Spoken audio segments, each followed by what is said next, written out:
છે આપણું ઘર આપણે જોઈ રહ્યા છો બતાવીશું આપણો તબેલો કેટલી ભેંસો.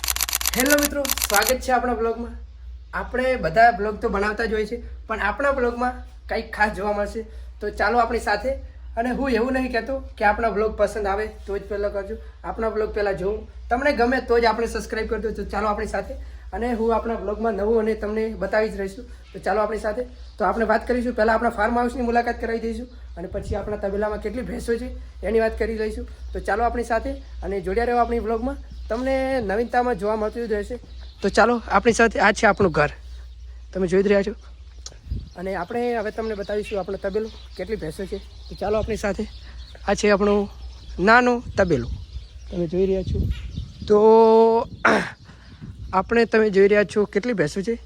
1 2 3 4 5 6, આપણે 6 ભેંસો છે. અને નાના ટાબરિયાની વાત કરીએ તો 1 2 3 ને 4 આ પાછળનું.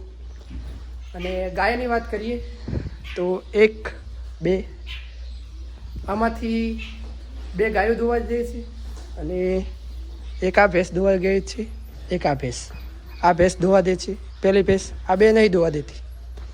મતલબ આપણે દિવસનું કારણે 15 લીટર ભેંસનું દૂધ થઈ જાય છે અને 9-10 લીટર ગાયનું. અને આ છે અમારી ભેંસ, ચારો ખાઈ રહી છે. કેમ છે? મજામાં. તારા ઉપર જ અમારું ઘર ચાલે છે. અને આ છે આપણો તબેલો.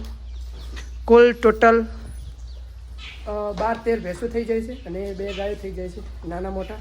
અને આપણે તબેલાનું નિર્માણ હમણાં જ કર્યું છે, તમે જોઈ રહ્યા છો. કેવો છે પણ કમેન્ટ કરતા રહેજો. તો મળશું નવા બ્લોગની સાથે. જય માતાજી. અને જો આપણા ચેનલમાં નવા આવ્યા હોય તો સબસ્ક્રાઈબ કરતા રહેજો.